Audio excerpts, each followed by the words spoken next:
So, have you, ever delved into the whole Heaven's Gate story? It's such a fascinating and tragic tale. I've heard bits and pieces, but fill me in. They were the ones with the mass suicide in the 90s, right? Exactly. One of the largest mass suicides on US soil, actually. Wow. It all started back in 1972 when Marshall Applewhite, a former music professor, met Bonnie Nettles, a nurse deeply into astrology and mysticism. That's quite the duo. Yeah, they believed they were divine beings Really? sent to guide people to a higher level of existence. They even called themselves the Two, or Bo and Peep. Like shepherds leading their flock? Exactly. By 1975, they were preaching that Earth was on the brink of a major spiritual transformation. They thought followers could Fascinating. evolve into higher beings by shedding their human bodies. So, like leaving their bodies behind? Right. They saw the human body as just a container. I see. They aimed to transcend to what they called the next level. And aliens were part of this belief? Yes, they believed extraterrestrials were watching Earth and Wow. would take them to this higher realm. It was like a blend of Christianity and sci-fi. That's a wild mix. How did people buy into that?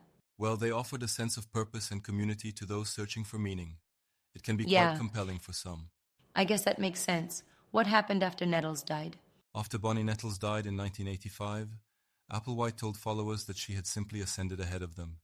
He became the sole leader. Huh. Do you think he genuinely believed that? It's hard to say. Maybe he did, or perhaps it was a way to maintain control. Could be. And then they fixated on the Hale-Bopp comet? Exactly.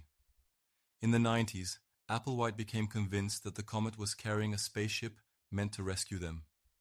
Despite astronomers debunking this, they held on to the belief. Unbelievable. So that's when they planned the mass suicide? Yes. He preached that leaving their human bodies was the only way to board the ship. They prepared meticulously. That's chilling. How did they carry it out? They ingested a lethal mix of barbiturates and alcohol. Some also used plastic bags for asphyxiation. That's They dressed heartbreaking. identically and had a specific ritual. Identical outfits? Yeah, they wore black clothing and Nike sneakers, and they each had a patch that read, Heaven's Gateway Team, like in Star Trek. That's eerie. It really is. They left video messages expressing excitement for the journey ahead. Gives me chills. It's hard to fathom that level of conviction. Indeed, it's both fascinating and terrifying. It raises questions about the power of belief and charismatic leadership. Absolutely.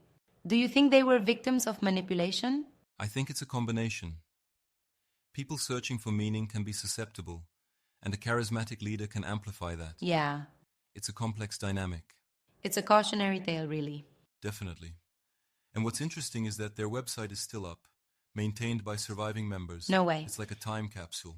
That's so eerie. It is. It offers a glimpse into their mindset, Wow. but also serves as a reminder of the dangers of extreme beliefs. Do you think something like this could happen today? Unfortunately, yes. With the internet spreading misinformation, it's possible. That's why critical thinking is so important. Agreed. We need to encourage open dialogue and education. Exactly. It's about empowering people to question and research rather than blindly follow. Absolutely. You know, I wonder if there's something we can learn from this to prevent future tragedies. I think promoting mental health awareness and checking in on loved ones can make a difference. That's true. Isolation often plays a big role in these situations. It's important to stay connected. Definitely. Community and support can help prevent people from falling into such extreme groups. Absolutely. Well, this has been an enlightening discussion. It has. Thanks for diving into it with me. I think it's crucial to remember these events to prevent them from happening again. Definitely. Should we grab that coffee now? Yeah, I could use a break.